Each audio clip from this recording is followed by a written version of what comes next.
DMTV Info, votre chaîne d'information en temps réel. La politique, la santé, le sport, les faits de société, la musique, les rumeurs et bien plus encore. Vous découvrirez cela dans notre chaîne DMTV Info.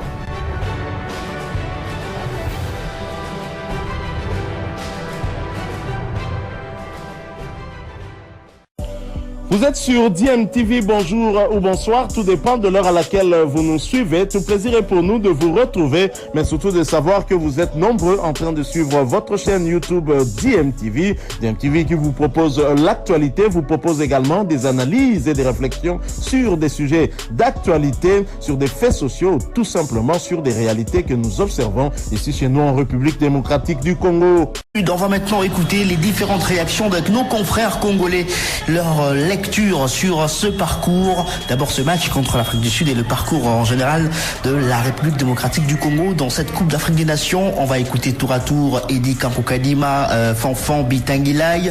Il y a également Pascal Mwangala et Richard Mouima qui vont justement donner leur avis concernant ce parcours des Léopards dans cette Coupe d'Afrique des Nations. La participation de la RDC, s'il faut faire les bilans, je ferai les bilans en mettant deux éléments en avant. Donc, le tout premier élément, c'est sur la participation.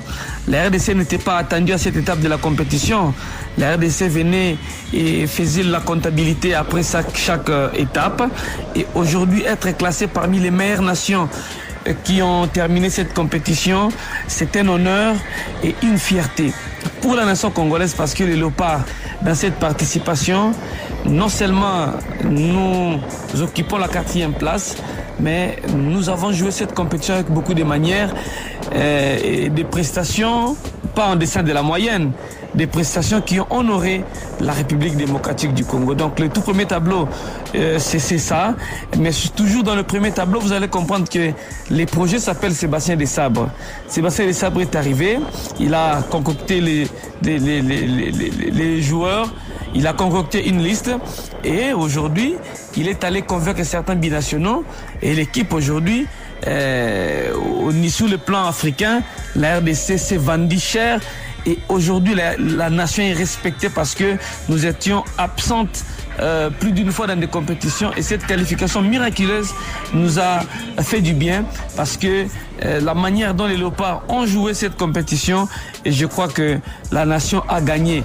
En crédit, la sélection a gagné en respect et on ne parlerait plus de la RDC de la manière dont on parlait de cette équipe. Mais l'autre partie, c'est que nous devons pérenniser ce qui se passe, mais pérenniser ce qui se passe par un comité responsable. Pérenniser ce qui se passe, c'est aussi intégrer une politique sportive sur le plan national. Je crois que le projet de Sébastien Desabre, c'était de nous qualifier à la Coupe du Monde. Nous sommes en pleine échéance et après ces derniers matchs, nous avons compris que Sébastien Desabre a des armes capables de rivaliser avec n'importe quelle équipe. Donc, de travailler sur les erreurs, notamment la finition, qui reste un sérieux problème pour l'équipe nationale, mais aussi l'éternel problème du portier. Les portiers, la RDC n'a pas encore un portier incontestable comme ce fut le cas avec Jean-Robert Kidiaba Mouteba à l'époque et Matam Pivumbilei. C'était là des portiers incontestables. Yeux fermés, quand il y a un match de la RDC, on savait que c'est soit Kidiaba, soit Matam Pivumbi selon les époques. Mais aujourd'hui, c'est encore un chantier qu'il faut travailler du côté des Léopards de la République démocratique du Congo. Donc, si nous voulons pérenniser ce qui se passe, il va falloir organiser les élections au niveau de la fédération, un comité élu, responsable, qui parlera du développement du football congolais sera installé et c'est ce comité-là qui verra dans quelle mesure prendre langue avec l'entraîneur, la direction technique nationale pour mettre des projets sur pied pour relancer le football sur le plan national, parce que la RDC a la mission de gérer, plutôt la FECOFA a la mission de gérer, de réglementer, de promouvoir les talents sur le plan national et la promotion, la réglementation passe aussi par des projets et je suis sûr que dans les jours à venir, on aura élection à la FECOFA et les personnes attitrées vont diriger la fédération. Bon, en fait, je ne suis pas déçu, sauf que je déplore un tout petit peu les ratés. Comme l'a dit le coach lui-même en conférence de presse, il n'y a pas eu vraiment un bon rapport entre attaque et finition, ce qui fait que on a eu beaucoup d'attaques, beaucoup d'occasions, mais la finition n'a pas été bonne. C'est quelque chose qu'il faudrait revoir, hein. Hormis Wissa et peut-être Katompa qui ont marqué, le reste, les attaquants n'ont pas tellement bien carburé tout au long de cette Coupe d'Afrique des Nations, ce qui fait qu'il y a beaucoup à améliorer. Bon, ce n'est que peut-être ce qui a un tout petit peu fait mal et ma douleur n'est pas aussi grande, surtout que je m'attendais à ce que la RDC aille en finale et que cela n'a pas pu être effectif après l'élimination face à la Côte d'Ivoire. Bon, je m'attendais à un match ouvert, un match où il y aura pratiquement un bon spectacle, ce que nous avons vécu cette soirée. Alors, au regard justement de cette compétition dans l'ensemble, c'est donc pas de regret pour cette équipe congolaise qui avait commencé avec 3 nuls dans la phase de groupe? Oui, hein, pas beaucoup de regrets. Hein. Il faudrait dire, sur 7 matchs, la RDC a réalisé pratiquement 5 matchs nuls, s'il faudrait les dire. Donc, une défaite, une victoire. Pour moi, c'est un bilan que je peux dire positif. Et en suivant des près, même le coach, il a dit que c'est un parcours élogieux, même si la coupe n'a pas suivi. Mais avoir les statistiques, c'est un parcours qui est à féliciter. Mais il faudrait également l'améliorer pour que nous puissions nous qualifier à la Coupe du Monde. Et pourquoi pas revenir à la Coupe d'Afrique des Nations en ce qui concerne la prochaine édition, la 35e, qui va se jouer au niveau pratiquement du Maroc. Regarde l'effectif amené par Sébastien Desabre ici en Côte d'Ivoire. Est-ce qu'il y a de remaniements à faire justement avant les prochaines échéances? Déjà au mois de juin prochain, il y aura le Sénégal pour la 3e journée des éliminatoires de la Coupe du Monde. Il a déjà une ossature, comme Libengue l'avait fait, il a une ossature. Je pense qu'il faudrait, s'il n'y a pas de joueurs à l'infirmerie ou bien il n'y a pas des sanctions, je pense que c'est sur cette ossature qu'il va commencer à greffer 2 ou 3 joueurs qui sont dans sa réserve. Moi, je me dis que c'est déjà une bonne équipe. Peut-être qu'également à l'attaque, il faudrait commencer à revoir les autres attaquants qui se trouvent dans différents championnats. S'il y en a encore qui sont compétitifs et qui peuvent venir donner un plus sur ce que Mayele, sur ce que par exemple Banza ou encore je voulais parler de Mbokani alors qu'il s'agit de Bakambu en comme atout. Bonsoir. Votre voix traduit la déception après cette défaite de la RDC? Oui, bon, si vous voulez, la peau de citoyen congolais, oui, logiquement, ne pas être déçu, mais ça sentait un moment du match, ça sentait que c'était pas le beau jour au regard des occasions. Je crois que la RDC à l'éloquent été beaucoup plus entreprenant qu'ils l'ont été tout au long de cette CAN. Je crois que sur ce match, c'est plus d'occasions que sur l'ensemble de leur participation à cette CAN. C'est qu'ils a voulu cette médaille de bronze. Malheureusement, aucune action n'est allée au fond de filet et ça traduit une forme de manque d'efficacité, mais aussi peut-être ça a entamé un tout petit peu le mental et le moral parce que les joueurs qui ratent, c'est Chancel Bemba, c'est quand même le symbole de cette équipe nationale. L'autre, c'est Elia Meshak qui compte un but dans ce tournoi et donc je crois que malchanceux ils l'auront été et ça peut justifier cette déception qui a quitté le terrain jusque dans la tribune de presse et dans les gradins et même au pays. Dans l'ensemble de la compétition, est-ce que cette déception est aussi grande que celle de cette petite finale?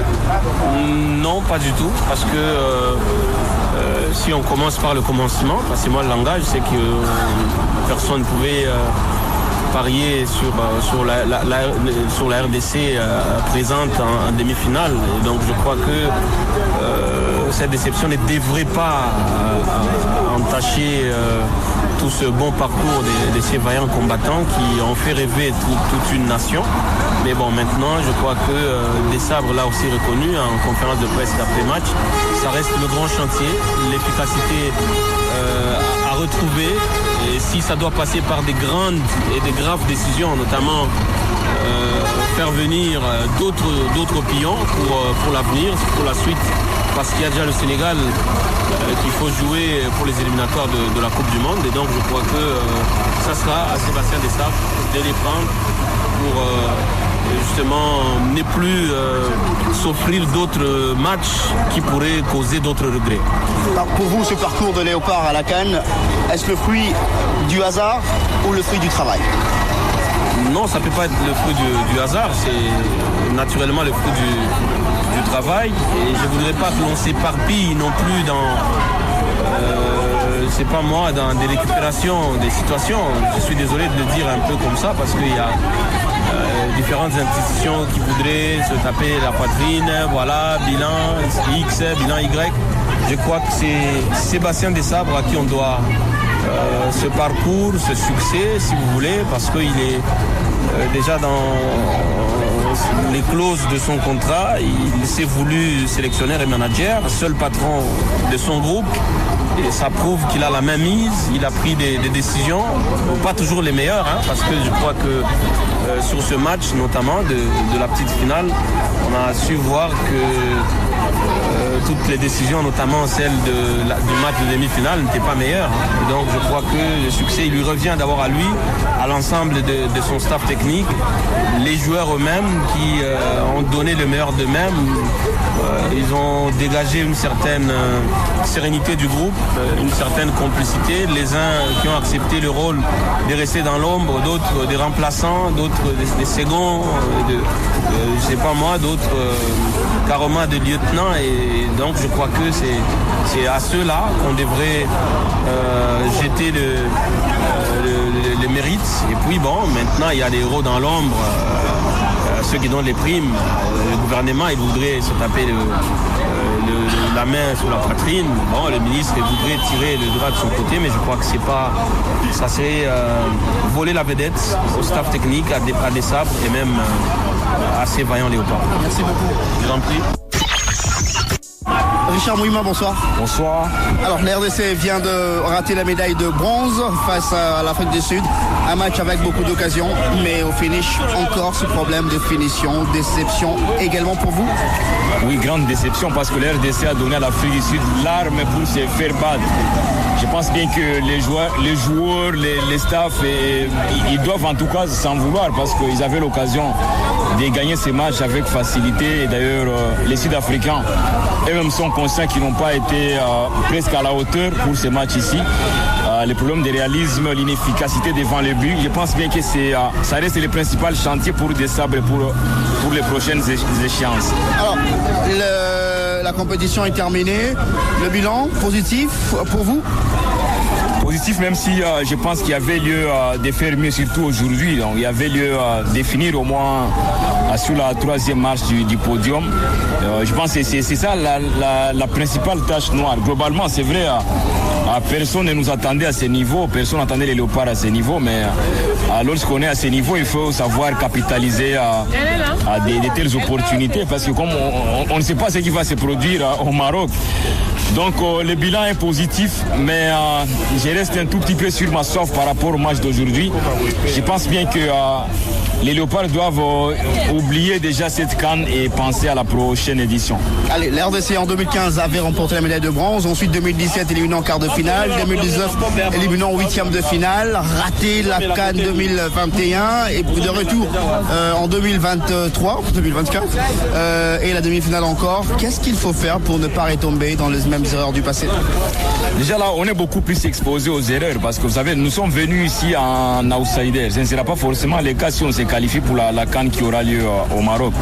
Donc là, on sera attendu au tournant. Et je pense bien que les léopards, la chose la plus importante est qu'ils ont accumulé une certaine expérience parce que tout le monde le sait, 20 des 24 léopards qui étaient présents ici en Côte d'Ivoire ont joué la CAN pour la première fois. Donc moi, je pense bien que l'expérience qu'ils ont pu accumuler avec des matchs de très grande intensité, avec des séances fatidiques, des tirs au but, avec la pression qu'il y avait notamment au stade Alassane Ouattara, ce sont des éléments qui sont très importants. Je pense bien que Sébastien Desabre a déjà un noyau très important qu'il doit capitaliser. Toutefois, je dois aussi dire, il y a aussi certains joueurs quand même qui ont affiché leurs limites, il faut l'avouer.